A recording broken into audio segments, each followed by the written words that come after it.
Filmmaker podcast. Take 5. Brad, do Christopher Walken saying Film Reverie podcast take 5. Wow. Film Reverie podcast. Take 5.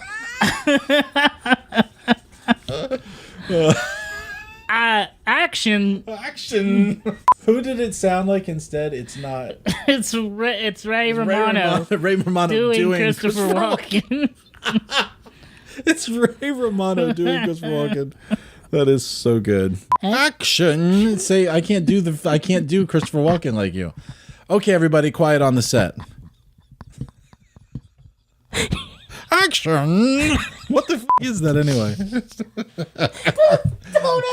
That's Mike Beckemeyer. That's Mike Beckemeyer doing Brad, doing Ray Romano, doing Christopher Walken. I can't. My brain. Don't do that. Action. No. Action. You know what you sound like? Hold on. This is what you sound like. You remember? Did you ever watch Super Friends? Okay. Yeah, well, yeah, maybe a long time ago. What is it? Meanwhile, in the Hall of Justice. Was it? You remember that? Meanwhile, in the Hall of Justice. Action. Okay, everybody. Meanwhile. Okay, everybody, quiet on the set. Film Reverie podcast take 5. And action.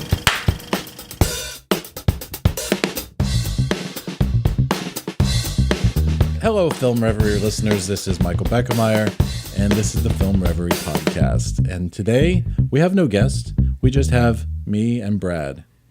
All by ourselves? All by our lonesomes. Okay. And it's not because we're losers and can't get a guest for our show. We can get guests for our show. We just get tired of that shit. We get tired of other people's shit, and we just want to complain and talk about stuff that we like instead of what other people like. Yeah, why does it always have to be about them? I know. I don't get it. Why do we do that? You ask somebody on their show, and then you ask somebody on your show, and then all they want to do is talk about themselves. Yeah, so why do we do that again? I don't get it. That's what I'm asking. No. Why? I guess it's for the people, right? It is for the people. Film Reverie for the people. In a world for the people. It's people. It's made for people. This podcast is made. Hey, that's the intro. This podcast is made for people. Made for people. Hold on, I gotta get a picture of your face saying that. Okay. Say made for people. It's made of people. That's gonna be the picture for this show. If you're ready. That's the best thing ever. That's now my new profile pic from my Twitter page. I look like an angry bearded Asian. You look like an angry Judge Ito. What is it? OJ? OJ! No. OJ is people. OJ is people. No, that was okay. You ruined it. For those of you that are curious about that photograph, we're back on track. Okay. For those of you that are curious about that photograph, it will be posted in the show notes. And that was our NPR impression. I am an NPR impression. Have you ever heard me interview people? It's like yes. Yes, and what do you think? And so and so. And you're very slow and deliberate with all of your words and questions. And sometimes I'll get like this. Hey, Brad, what would you really like? What would you like to say? Yes. It's very intimate, breathy, almost erotic in a way. Very. Okay, the last thing I needed was you saying erotic straight into my earbuds. So let's not do that again. Okay. No. So what we're going to talk about today, believe it or not, we have a point. Is we were having a conversation, and like we often do. We're sitting at like lunch or something talking, And we said we should be recording this conversation right now. It would be a perfect podcast. It's almost like we need to just shut up whenever we leave, and then when we are around microphones, we can talk freely. Yeah, because we're genius conversationalists. That's a thing now. I agree. That's a thing now. And we're very agreeable. I agree that you agree. I do agree. I don't know if I agree if that's a thing now. Did you just make it a thing now? It's a thing now. We made it a thing. Okay, it's a thing. We're trend setting. No, but we were talking about why do we do this to ourselves? Why do we want to make movies?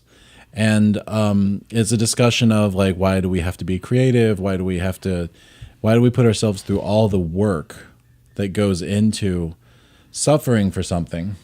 It's good. Okay, yeah, we're recording. Suffering for something just for, maybe nobody will even see it. And then, I think I know where you're going. You kind of asked both of us the question, but you started with your answer of something. What was it why do we do it, or what? Why do we fight? Yeah, basically. And you said this is why I fight, and gave a whole bunch of what. Do you remember what you said? So I remember the first day I was ever on a film set.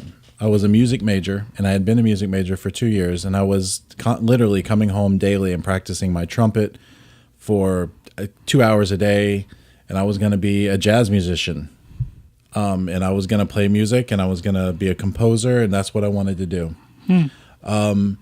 A friend of mine invited me onto something he was doing for school, a film set, and I saw it.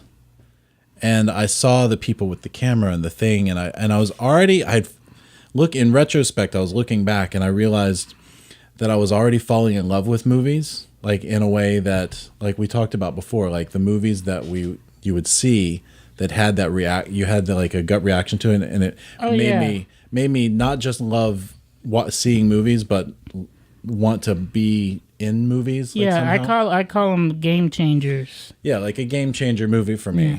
And I was feeling that, and I was playing around with my friends, goofing around with a video camera, making stupid home movies, that no one will ever see because they're just not worth watching. But by the way, I saw some of them. yeah, but you're still no one. But I remember them. Yeah, and they were bad, but they were funny as hell. They're so bad, they're funny. And you were pizza delivery. Oh my God, you did see them. I thought you were just kidding. No. Yeah. Wow, that was bad. And so I ended up on my friend's set, and it was the straw that broke the camel's back in a way. So I instantly fell in love with it. And then you go to work being an awful filmmaker for however long it takes you to not be bad. Yeah, and then suffering through all of the, in the back of your mind, why, am I really good enough or whatever, and then when you fail, especially the first couple times, you're so far from where you want to be that it's hard to get over those first few defeats, isn't it? Yeah. Well, it's hard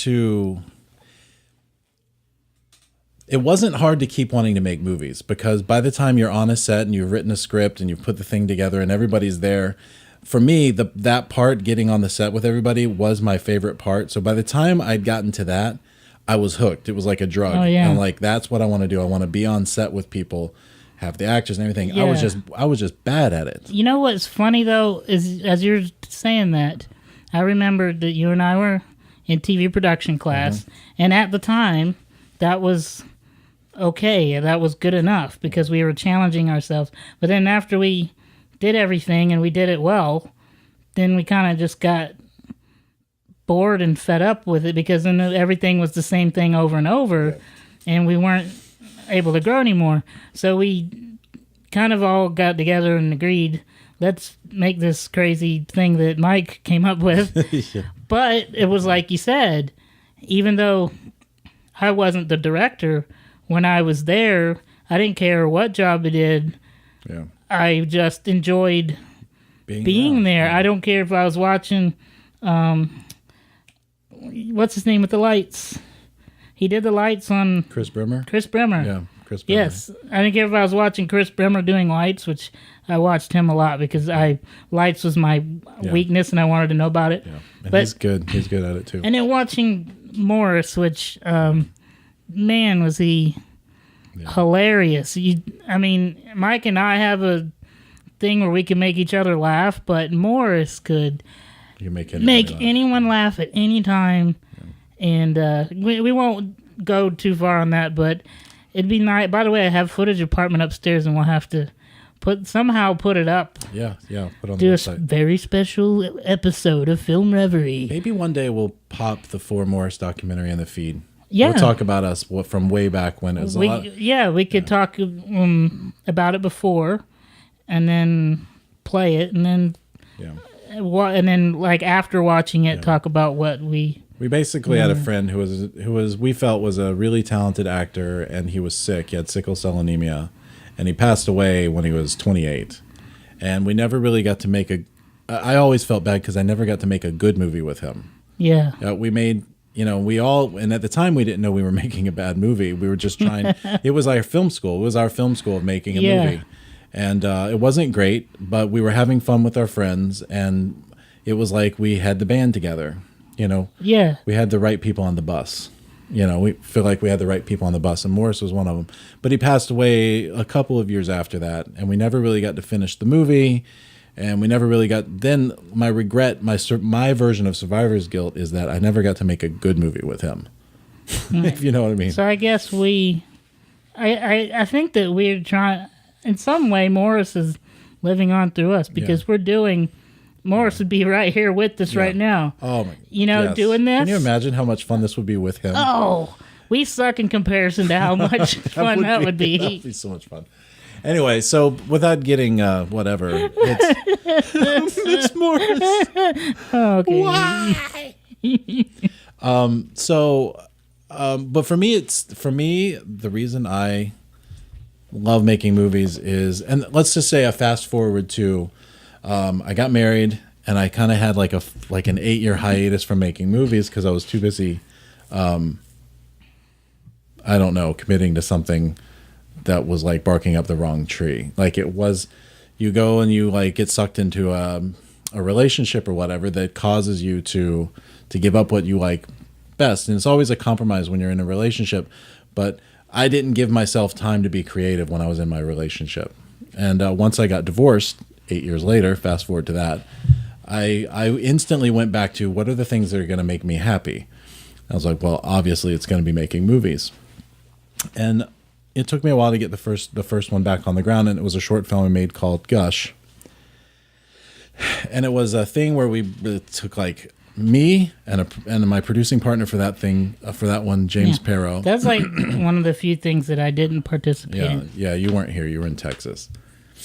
And we moved into a house for the weekend, and we shot a short film, like a little 7-minute short film.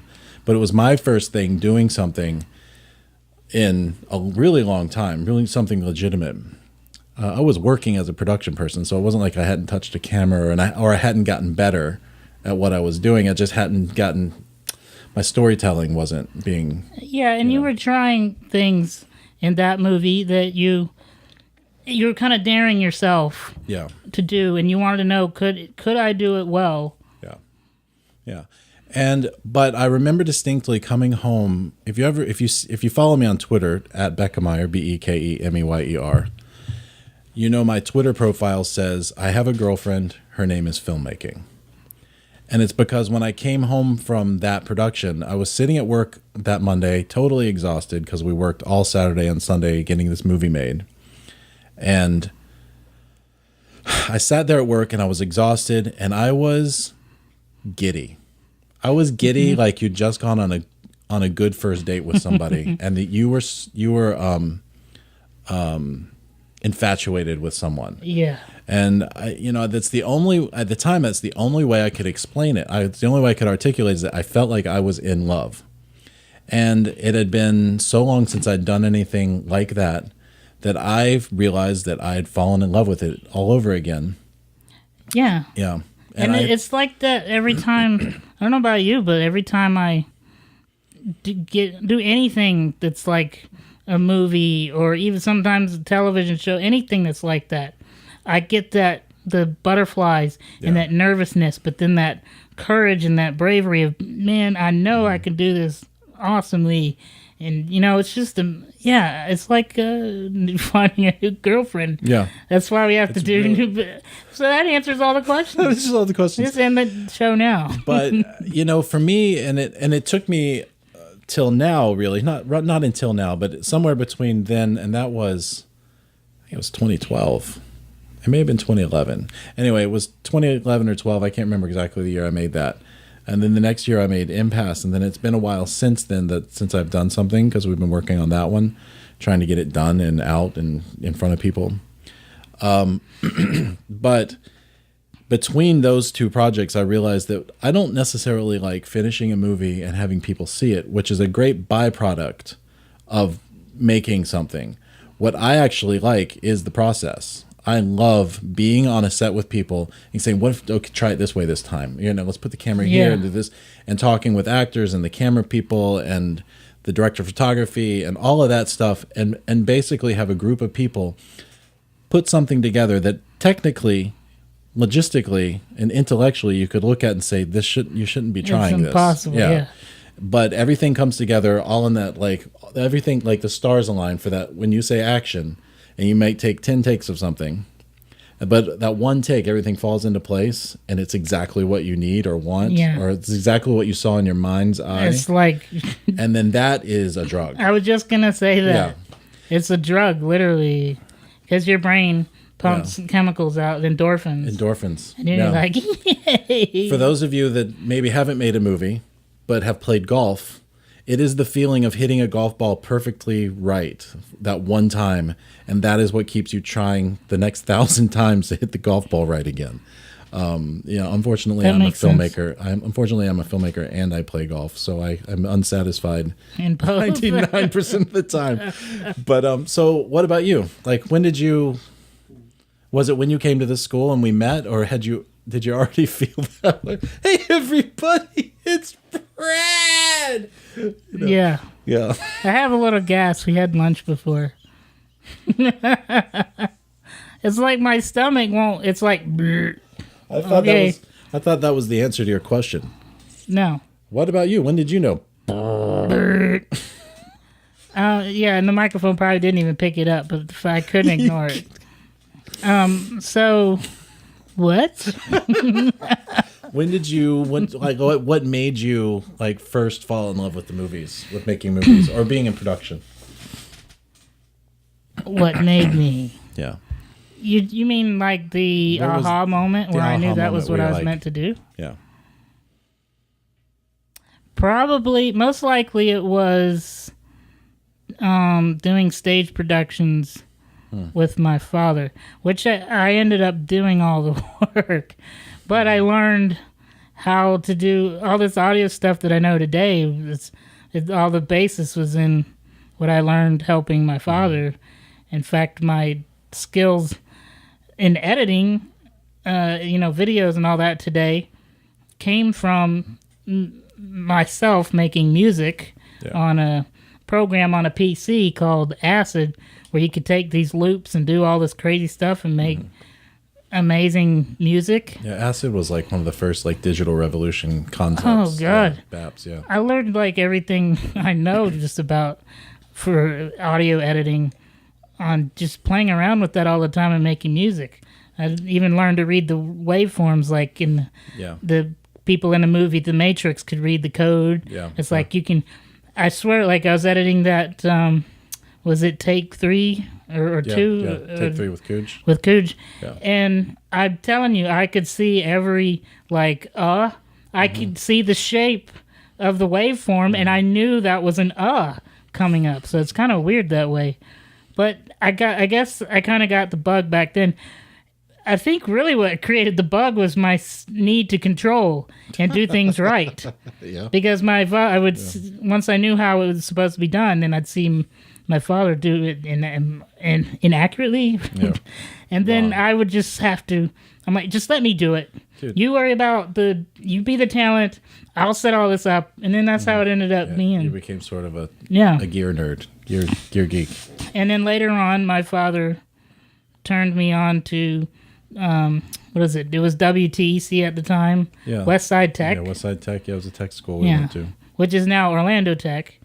But at the time, we had our own TV station, literally. We had a channel that we could, if we produced a show and edited it, did the whole thing, it would air. And maybe 5 people might see it because it was a local...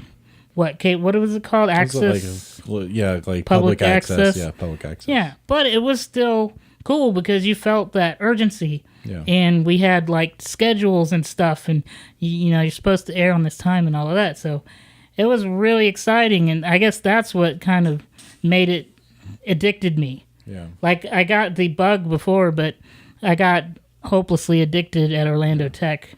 Yeah. And competing against you. Yeah, we had a competitive, a healthy competition between each other. And my only issue, by the way, I've thought about this. My only issue was that you got there before me. Yeah. And I couldn't I couldn't get over the fact that I was thinking if I was joined at the same time, I'd be just as good or better. So I always felt I had to do better than whatever my best was. Yeah. Just to, I don't know why, but it was a healthy competition. Yeah, you know what I never had a problem with? Was being there before you. It was always I was never competing with you, Brad. Never bothered me at all. You were never a blip on my radar. So you were a step behind me? I never even noticed. Brad. So silly. By Jove. By Jove.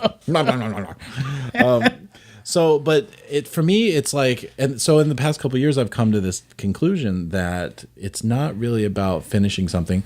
You want to finish because that's part of the process too. But for me, it is, I love the process of getting in and figuring an idea out. I actually really like, one of my favorite filmmaking quotes is from director Mike Figgis, who made Leaving Las Vegas, and he made one of my favorite experimental movies called Time Code. And it's this movie where they took the screen and they split it into 4 screens. Like they split the screen into 4 screens, and there were 4 different cameras. I remember. Roving. Yes. Yeah, you and I went to see this. Yes. Roving around in real time with no edits, and they basically in an hour and 20 minutes told a story with 4 cameras converging from 4 different points. Yeah, and it was all live, right? They all had to totally live. Run through it in wireless one take. Microphones. They did it 15 times over 15 days, and they kept the 15th take. But Mike Figgis, when he was talking about why he did that, and he was like, well, he couldn't really explain it except to say there's nothing quite like the idea of failing spectacularly to excite a filmmaker. That's the quote that I never can remember accurately. Yeah. There's nothing like the idea of failing spectacularly to what? To excite a filmmaker. To excite a filmmaker. For me at least, when he said that, I was like, that is exactly how I feel. It's yes. Like it is a stubborn me against the world. There's all these things saying you can't do it, you shouldn't do it, it's a bad idea. You're right. But inside of me, there's something saying, yes, I can. And it's because you're saying I can't that it makes me want to prove you wrong. Yeah, what's sick though is that I ride along with you. You're like, hey, Brad. Yeah. What if we did this such and such thing? And I know it's crazy, and then I'm just right along with, oh, dude, we could totally do that. Yeah, and then your answer is always like, I was already thinking that, Oh yeah, I was already thinking we should do that. I'm that way. Yeah. I have so many ideas that usually I wait until someone else gets somewhere near it. So yeah, I mean, you are. You're really gullible in that way, by the way. Not gullible. You're easy to convince. I'm very smart, and I have a lot of great ideas. I'm not gullible. And I'm very great smart. at problem solving. You are. Thank you. So, but I do appreciate the fact that somebody's there to say, because honestly, until you moved back from Texas, I was talking to myself. Yeah, because there's nobody around that really is going to go, yes, let's just do it. We got to make the decision and go. I'm the only one crazy enough to say, I'm on board. I'm on board too. Give me the camera or whatever. We'll do it. 1 + 1 = 2. Even if but that's that fail spectacularly thing. Yeah. Like we know it's possible and we have ideas on how to do it. Yeah. And so that's all the reason we need. It's possible. You're never going to make a movie if you don't try to make a movie. Because, you know what I mean? It's like if you never buy a ticket to the lottery, you're never going to win the lottery. You're never going to learn how to do it. You're never going to get better. You're never going to like start to realize what does and then what does not work. I mean, you might make a movie where there's 9 things wrong and the 10th thing is what is the only thing that's right. But that's one less thing you have to figure out next time. And then you just whittle it down. And even though it doesn't make sense, even though you probably shouldn't pull it off because you don't have enough gear, you don't have enough equipment, you don't have enough people going, you're such a brilliant genius, let's just help everything. You know, you might be you against everything else. And you might not feel ready. The thing is, you just go out and do it and you make a shitty movie. And then you go out again, and you make another shitty movie. And then eventually you make movies that they're less shitty, I guess is the way to say it. You know, if you don't somehow get lightning in a bottle and nail it the first time, then you just keep going. And that's like we said, it was like an addiction, right? Yeah, we're addicted to. It's an addiction. We're junkies. Literally, I was telling Mike in a restaurant that not being in production in some way. Even if it's a podcast, not doing production. If I go too long without doing it, I get sick physically. No joke. And then it affects my mind and way I'm thinking and how I feel. But then as soon as there's like a hope of doing something, I'm like, from utter depression to, oh yeah, this is the best day ever, and I'm just like, bipolar or something, it seems, because I'll be totally depressed and then Mike will call and we'll talk about an idea we're doing or the next part, and next thing you know, I'm like Mr. Personality because it's my producer friend and we're talking about production. Yeah. I was thinking about the conversation we're having and I'm wondering if somebody listening to us if this makes us sound really unstable. It's probably just me that sounds unstable. I mean, we're talking about an addiction. We're talking about just go out and do it, whether you're ready if you feel like you're ready or not. And, but ultimately. No, but, that's the thing though. Getting over the fear. Yeah. Don't you? I mean, you're never going to do. I think that was, by the way, that was what when I was working on the stage with my father, that journey was really all about getting over the fear. Because before then, man, I didn't want to be in front of people. I didn't want eyes on me. I felt so self-aware that it was crushing. But I had an epiphany one day about the way, because I'm disabled and I'm short, and my dad lived through it all his life, so he just decided to go with it, and he made Avery Smart Cat, and he dressed up as a cat and was an anti-drug animal guy. And what he learned, and what I learned, is that kids would go to Disney and be frightened of these tall, Mickey, Goofy, whatever they are. I'm just using those as an example, but it could be any large thing, and it's scary to a lot of kids. But, because my father was short, he'd put on that costume, they'd love him. And then I had the epiphany that because of the way I am, I'll be walking in the mall and kids will be totally fascinated with the way I look, especially with the beard, and I look like either a dwarf or a hobbit with a beard. Yeah. I don't Hobbit. You look at a hobbit. Yeah. But, I mean, the point is that I was able to be, I guess, love myself a little bit, be more comfortable that this is how I am. And then when I learned that I could make people laugh, just by being myself, and I just kind of decided that, okay, God made me, he put me in this world to make people laugh, so I'm just fine. Yeah. And then more and more, as I made that my way of thinking, I became more comfortable with, I'll put myself out there, and it'll either be good or fun or funny or something, but at least it'll be honest. Yeah. And then that just carried on into everything else. But I just think it's important that you should focus on, why am I afraid and what do I do about it? Did you have a moment like that where you had to break through your fear in order to... Dude, I was just thinking about it while you were talking, because you reminded me of when I was in high school. I was absolutely frozen with, like, I was withdrawn to a fault. Not like a little quiet or a little shy. Literally never spoke to anyone unless I was in, like, my band room with my fellow, like, band geeks, Right. And I came out of my shell there, but when I was sitting in math class, my grades were never good. Academically, I was never very, smart in that way. Like, I couldn't, like, I barely passed an algebra class, like, ever, like, one time, just to get me out of high school. And like, with half a point that the teacher gave me. Wow. To get, you know what I mean? The teacher was like, "You mean you need a 64.5 to pass?" And I said, I don't know. I said, "You realize I'm no good at math, so I don't know what I need. I'm taking your word for it." Point what? she said, "Yes, you need a 64." And I said, "So what?" And then she just went and she just sort of, "You mean right there?" And I said, "Okay." And she finally said, "Okay, you're good." And I knew at that moment, finally, like a few weeks before school was out, that I was actually going to graduate, because I passed my math class. But so I went into my, when I met you, I was still kind of stuck in that, but I was starting to find myself, like find yourself, find your voice. You had, like, not as much confidence as you had now, but it was enough confidence that I saw something in you that I wanted in me, which got me to compete with you. Well, that's good. That's good. I mean, I'm glad, because finally I was. Like, when I hit about 24, 25, I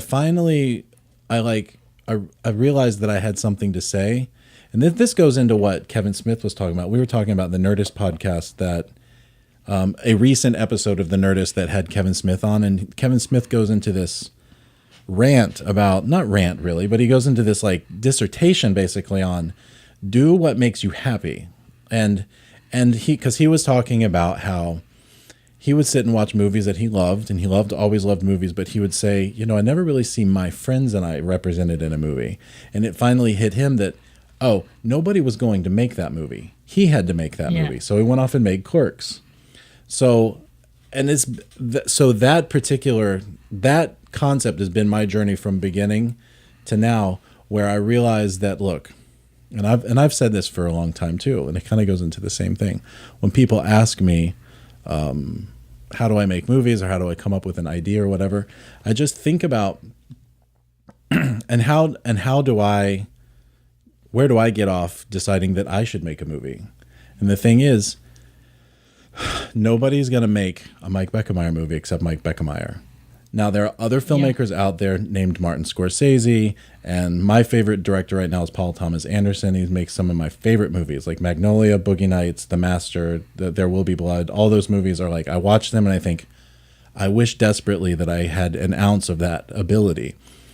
But the thing is, Paul Thomas Anderson doesn't have the Mike Beckemeyer perspective. The Beckemeyer perspective is completely unique and original, just like the Brad perspective, just like anybody listening to this podcast right now. Their perspective is 100% unique to themselves, and no one is going to tell their story like them except for them. So go do it. Yeah, that was very well put, because you took points from what is it? The Chris Hardwick. Yeah, Chris Hardwick, the Nerdist. You just put it. You summed it up very well. I did. We should end. The end. No, I'm just kidding. Because I have more to say. But you have to.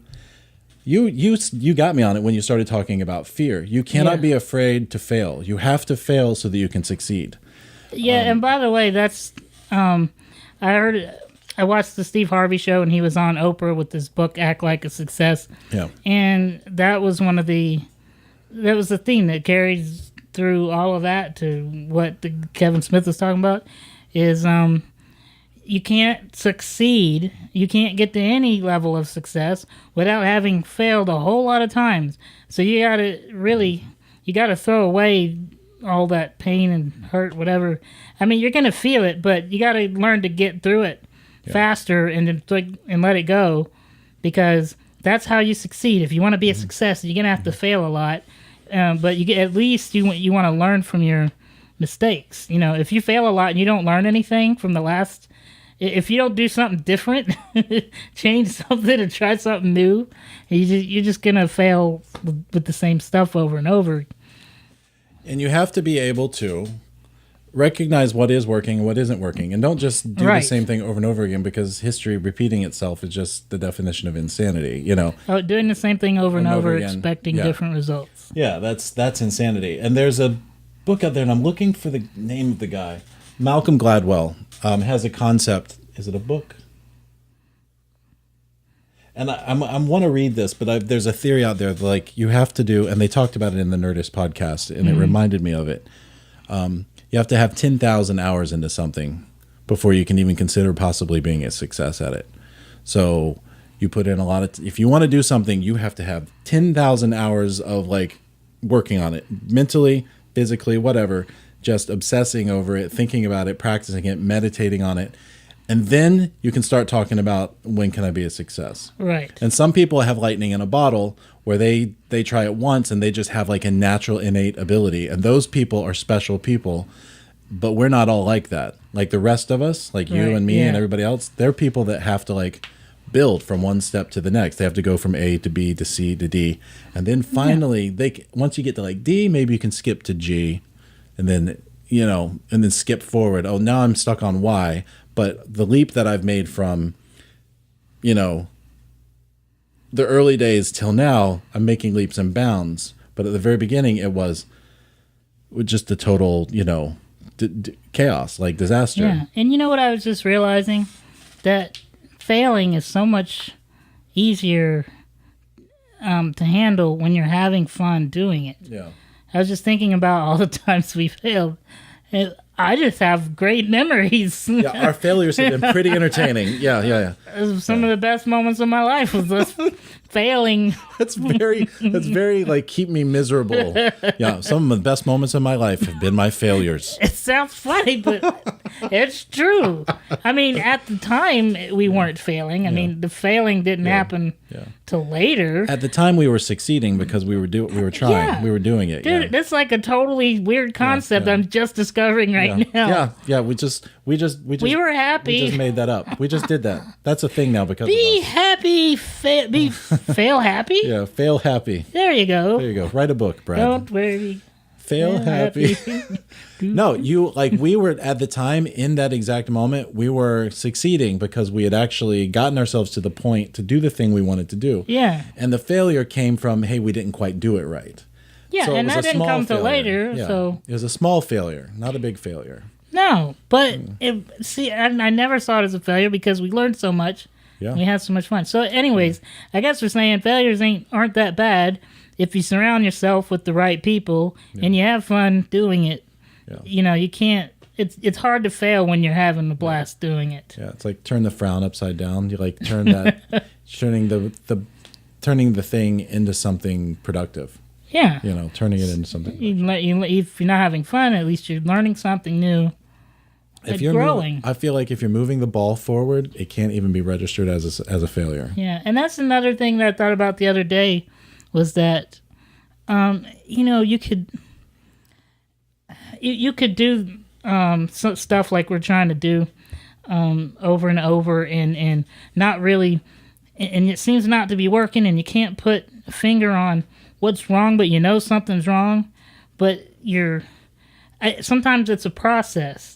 It's the journey, not the destination, I guess. Yeah. Sometimes just going through that I don't want to say suffering, but you know, the fight, the battle, the struggle. Yeah, the struggle. Sometimes the struggle is what you need to learn or to go through. But does that make sense? What I'm saying at all? I've heard people say time and time again that they've learned more from their failures than they have from their successes. Yeah, because there's so much that goes into a success that has nothing to do with the craft at all. The success, like you see a movie that suddenly everybody loves. There's not. It doesn't mean that the last movie that filmmaker made was wrong or bad or anything like that. There was just something special that movie was just slightly touched, and it came out at the right moment. It doesn't really have anything to do with how good or bad filmmaking was, how good or bad the script or acting or any of that stuff. But so what you have is we don't know why that movie worked as well as it did. We don't know why everybody loved that thing compared to the last thing I made. Like, as far as I'm concerned, I'm the same filmmaker. But when you fail, you go, well, that's a real thing. I know exactly why that didn't work now. Yeah. I call it evaluated experience. Yeah. When you evaluate, you go back and think about what went wrong, what would I do differently next time. And so even if in the moment, like I was saying before, you don't know what's wrong, whatever, if you can have evaluate that experience, or there's always something, I guess I'm saying, that you can learn or get out of those bad times. Yeah. And it'll make you better in the long run. And I think the point is, never give up, never surrender.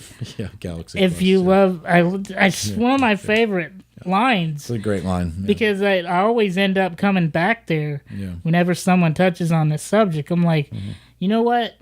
I mean, and I'll be honest with everyone listening right now. I am freaking broke ass poor. I have no money. I've got enough food to feed my dog for a couple weeks. Yeah. And I think I got enough food for me. But I'm still doing this podcast. Yeah. And I'm still going to work on the stuff we're talking about in the future. Yeah. It's part of you. I just decided that we're going to make it happen. We're going to do this stuff until one of us either dies or gets a break. Man, you paint a really bleak picture. I'm saying I didn't realize things were that bad. I didn't realize things were that bad for us. I'm just saying, man, been there doing that. Not even done that yet. It's been there doing that. Another thing that I tell my students they're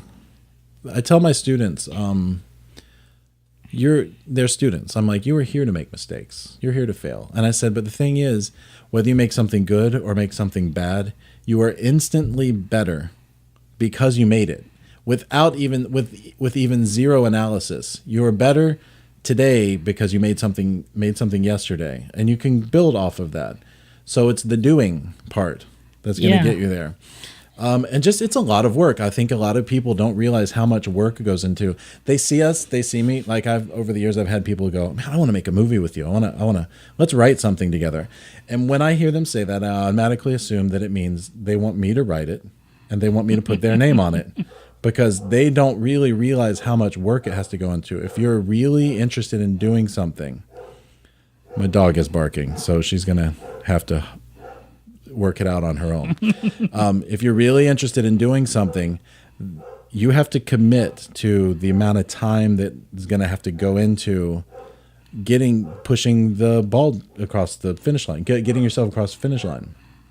You mean like in football, or what? You said the ball. The ball. I was talking about moving the ball down the field, but I mean crossing the finish line. You know what? Somebody said something similar to this. It's like, the more by the way, that's something else that helped me along, was once I discovered that facing my fear, like, it started with being on stage, because my father forced me, basically, and I had to get comfortable with it. You were the drummer, right? Well, eventually. Yeah. But at first, he had me dressing up as the crack rat. He's a crack rat, and I attacked that. He's ready to blame his that, and that's fact. That's some of the verse of the song that he sang. Mm-hmm. So, I guess putting a mask on made it easy at first. Yeah, but, you could hide. Eventually, I just had to realize that, it doesn't matter. All the fear was unwarranted. But what I ended up realizing is the more I'm afraid of something, the more I want to do it. Yeah. Because I'm always better for it. I feel like I've conquered something. Yeah. Like even when I taught for my first time, it was like jumping off a cliff. Because I'm like, I'm winging it. And then we were winging it more than usual, because usually if you're teaching, there's all this curriculum and stuff. But at the time, I was coming in, we were revamping everything and doing brand new. So I got blamed for all the mistakes. But it doesn't matter. I got up my first time, and I knew I was being watched by, I think Cooge was there at the time, but Alan was there. And I mean, just all my peers, as well as who are these people I've never met, these students, and what do they think of, I just had to throw it all away. And what I did to defeat that fear was I took something I knew I could do well, and I started with that. Yep. Even though it wasn't necessarily fitting into the mold, I did and once I got over it, it was like a drug. It's like, I don't want to, I wish we couldn't call it a drug. But there's not a better analogy, But it's like victory. I defeated it, and I want to do it again. Yeah, and I want to make sure that people don't think that we're just saying this because we're not placing ourselves above any of this. It's almost like we're giving ourselves a pep talk. Yes, we're giving ourselves a pep talk, basically. Yeah, as I'm telling people to go out there and do it. I'm sitting here as somebody who hasn't done it in almost 2 years. Yeah, and I need to go out and do it. And there's like, I've never directed, and I've got all this, and we're sitting here talking about all this stuff, and I can't help but thinking, okay, Brad, when are you gonna just stop, doing stuff for other people and do your thing? And it's like, well, I can't do it right now, and we got this thing planned, and whatever. Yeah. I don't know. I really can't do it right now because I'm going through some physical issues, but I am going to do it. I've decided it's going to happen. It's just the when and the how and with what. Yeah. So it doesn't bother me. I'm not, anxious about it because I know I'm going to do it. Yeah. I just have to wait for the right time sometimes. You've always been the guy who is good at meticulously analyzing something or figuring this out or figuring that out. So you've always been like a +1 to the situation. It's like bring Brad along and all those other things will work themselves out. Yeah, because I can usually, whatever the thing is, I can figure something out. And because you're so prone to say yes, you've ended up saying... Is that what happened? Yeah. I learned that you guys did that to me. You're so prone to saying yes. That you say yes to helping us. I say yes to things that seem impossible or I don't know how to, but I'll figure it out. You only recently told me you had an idea that you wanted to do yourself. I mean, I knew you had ideas, but I thought of you as a writer, and I never really saw you as someone who you should be. And we're talking about directing. Yeah, direct. Yeah. So when you told me that, what was my response? Do you remember? You said, let's do it. I said, okay, you should do that. Yeah. And because for me, as somebody who almost always steps on a set and is the director, I feel like it would be good for me to not be the director because I could also learn from watching somebody else screw it up for once.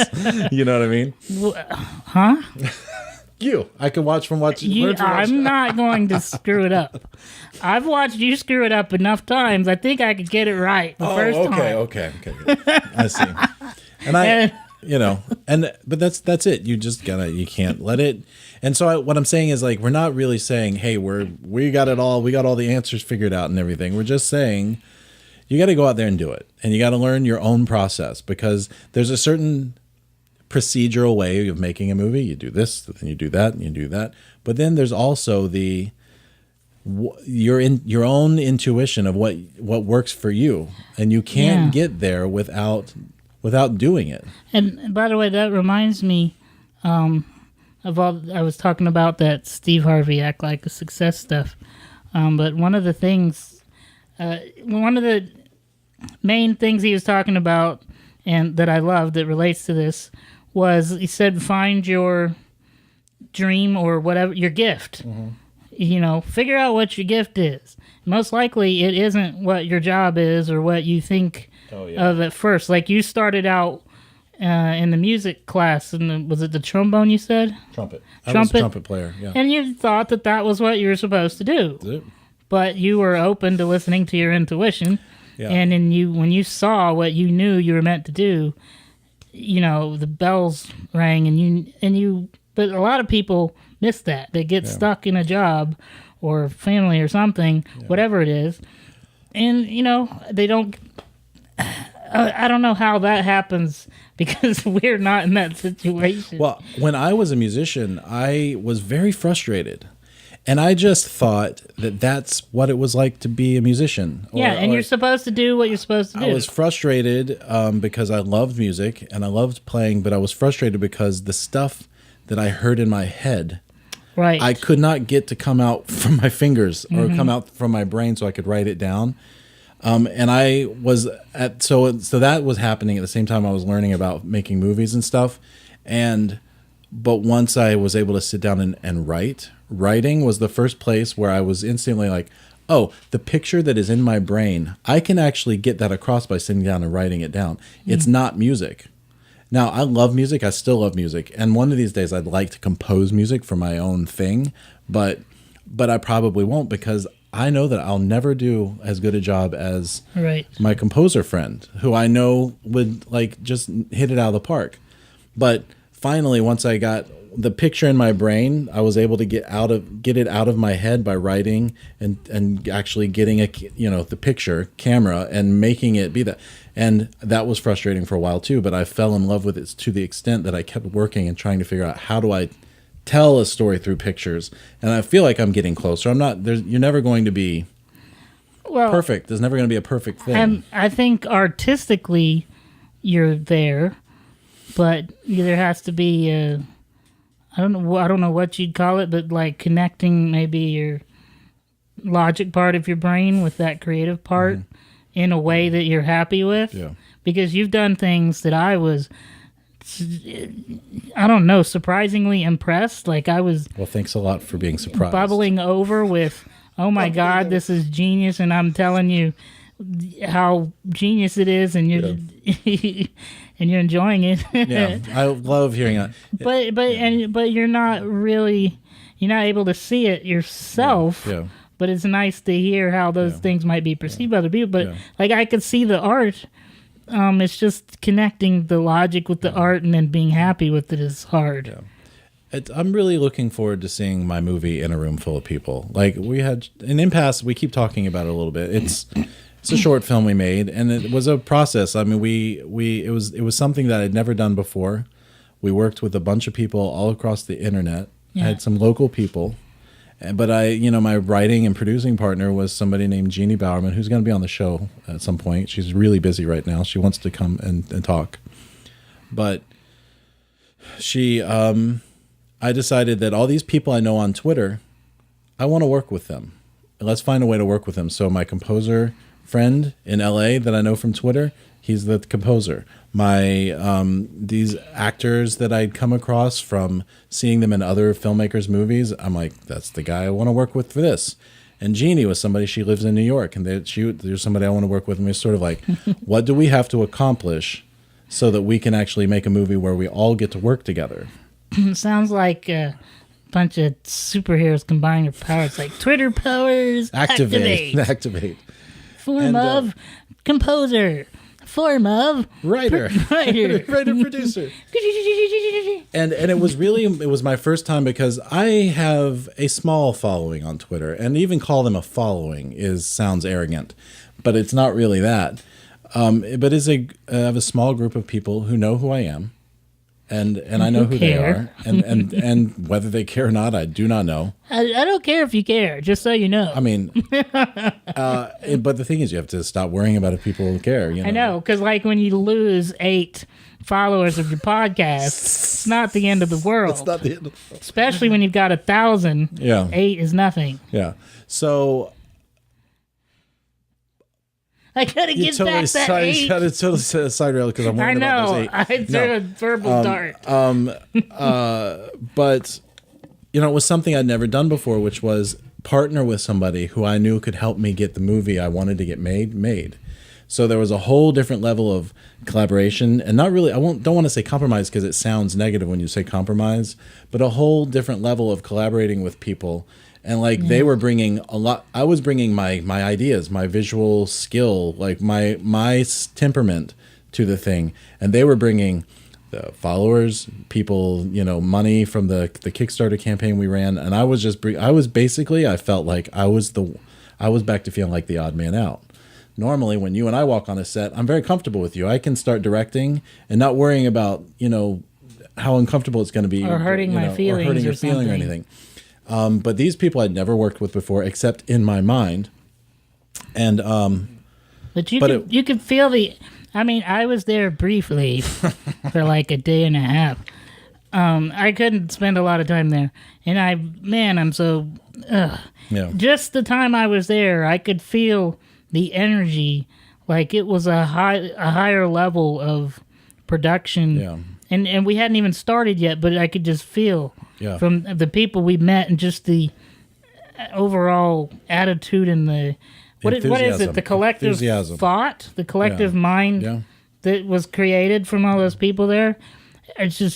We'd never done anything that was that legitimate, I guess. Yeah, that's the way I described it today. It's like that is my most legitimate effort ever, because I had a crew of like 15 or 20 people, and and a real director of photography who I fell in love with. Like I love working with him because I think I fell in love with him first, but that's okay. Yeah, well, I mean, I saw him first, so he's mine. It's fine, but we should have Nathan on the show.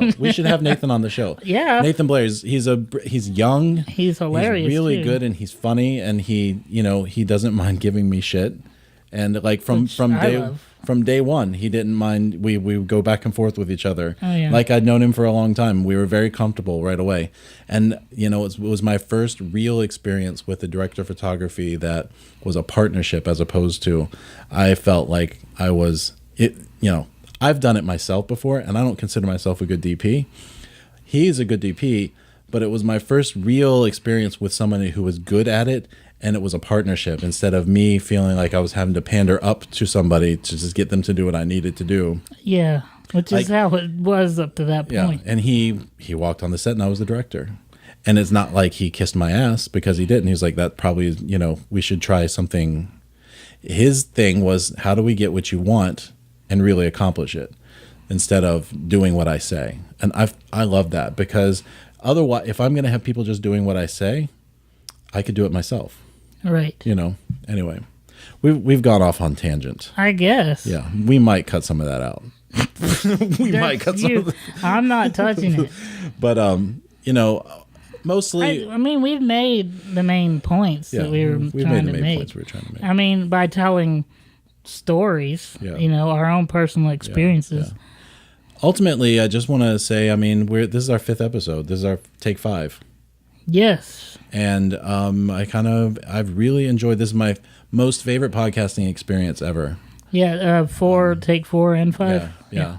I mean, not this episode, but I mean just this podcast in general. I've done probably 3 or 4 different podcasts over my time of podcasting. Oh, you mean Film Reverie? Yeah. Film Reverie has been my most favorite filmmaking. I have to say, podcast thing. Other than my others, this is my favorite. No. I had a whole lot of fun. I did a podcast called Anime America, and it was just geeking out. Yeah. And it was a couple of girls that had anime voices, and it was just tomfoolery. Yeah. But this is, I think, the most legitimate and fun podcast that I've ever done, and that I didn't have to do everything. Yeah. Every other podcast I've ever been on, you've been the guy. Yeah. I had to do it all. Yeah, so thank you, Mike. Yeah. Back at you. So I'm basically saying thank you to the people that have been listening so far. Yes. I mean, we're 5 weeks in, and I know that doesn't mean we are veterans at it at this point. Nope. So I hope that people are really enjoying the show. And please, we keep saying at the end of every show, and I do get emails from people from time to time. You can follow us on Twitter. We're at Film Reverie, or you can go to filmreverie.com and you can find our podcast and you can find our social media stuff there. Our Gmail is filmreveriepodcast@gmail.com, Or, again, you can call our voice line and leave us a message, ask a question, anything. 321-804-3271. I ought to try doing that stuff at the end. Maybe next podcast or something. You mean have you say it instead of me? Yes. Okay, you don't like the way I say it? Because you do most of the talking anyway. We've been talking for an hour almost. Let me see. Well, we What's have the time? interviews. We've been talking for an hour. And you have talked plenty. Trust me, I was trying to speak and you were... But... I've got nothing. Hey, I do want to say one last thing is succeed by helping others to succeed. Especially in this business. You got to be willing to, as some would call it, pay your dues. But if you got to be willing to, I don't know what, do internships. If you can get on a film set and be a PA, production assistant, do whatever, help your friends out. I mean, that's all we've ever done. I mean, I don't think I ever would have worked on anything if I hadn't have worked on your stuff. You know what I mean? But I don't know. I'm just saying, I'm here now, and we eventually will succeed. Eventually. But I by helping him to succeed, even through the failures.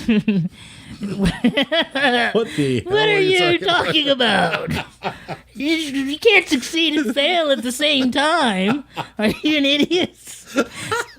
But seriously, now you got me laughing because your face was red. You can't succeed and fail at the same time. What am I talking about? Okay, so that's what goes on in my head. Seriously, though, I mean, if I hadn't have helped all those people that I've helped, when I was a teacher at college, I learned by helping the students do the things that they wanted to do. And even when they got out of class, students that really got it, I was there for them, and we were doing productions together, and I was learning, even though I was in a teacher role still. I treated him like an equal, and then we were both in this together, and we elevated each other to higher levels, and kept what do you call it? Sharpening the saw? Sharpened our saw, kept our tools ready to go. And that's what I mean by succeed by helping others to succeed. I'm as smart as I am and confident as I am. I'm ready to direct now, even though I knew I always could, and I had got it all in my head. I just never had the what's stopping you from doing it. So that's what I'm saying. Succeed by helping others to succeed. I'm going to lay one on you before we go. Okay. And I'm going to use my radio announcer voice. Teach once and learn twice. The way you said, learn twice. If you teach once, you learn twice. That sounded better. That is the end of our podcast. We'll see you next time. We got a couple of interesting guests lined up. Yes. I won't say who because I don't know exactly which date is going to be who yet. We have a couple of people who said yes but haven't given us dates yet. So soon. We'll talk to you in a week. Have fun. Go make movies. Be well. Peace out. And peace out. See ya.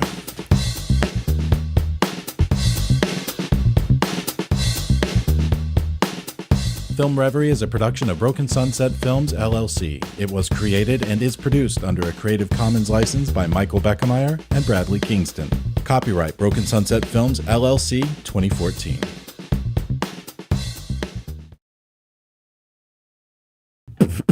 Yo, yo, yo.